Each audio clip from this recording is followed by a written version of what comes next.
अस्सलाम वालेकुम। मोहम्मद सिद्दीक मिठू अरबाब हाला। मौजू कहानी। कहाणीअ जो नालो डप ऐं ञुञ। Part number 4। मलाइकनि चयो असीं ओतिरो ई ॼाणूं था जेतिरो इल्मु तव्हां अता कयो।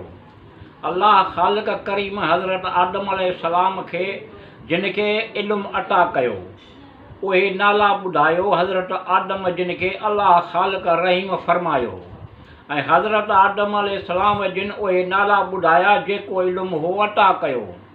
अल्लाह ख़ालिक़ करीम मलाइकनि खे ईअं फ़रमायो, ॿुधव ॾिठव हज़रत आदम अलैहिस्सलाम जे नाला ॿुधाया मलाइकनि खे फ़रमायो।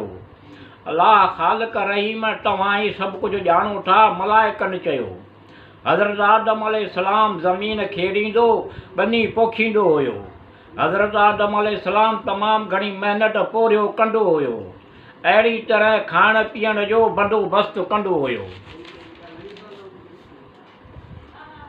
हज़रत आदम अलैहिस्सलाम ऐं हज़रत हवा जॾहिं ज़मीन ते आया ईअं आहे। हज़रत आदम अलैहिस्सलाम हज़रत हवा जिन जा घणेई धीअ घणाई पुट हुया ईअं आहे। घणेई धीअ ऐं घणाई पुट हुआ ईअं आहे। हाबील ऐं उन जी भेण गॾु ॼावा ईअं आहे। काबील ऐं उन जी भेण गॾु ॼावा ईअं आहे। हाबील हैवाननि जो मालिक हुयो ईअं आहे। काबील ज़राअत कंदो हुयो ईअं आहे।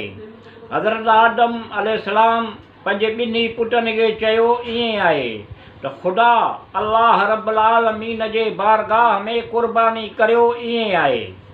हाबील हैवाननि जो मालिक हुयो। उन बहितरीन उम्दा क़ुर्बानी कई ईअं आहे।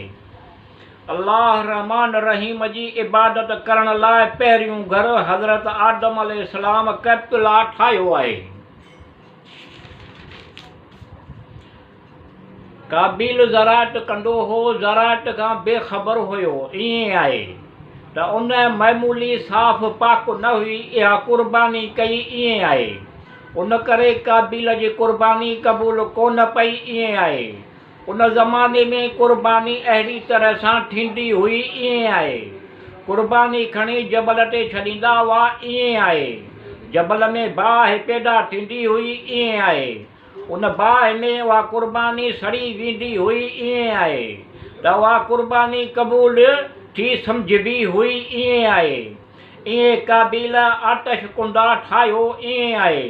हू पहिरियों शख़्स हो जंहिं बाहि जो घर ठाहियो ईअं आहे।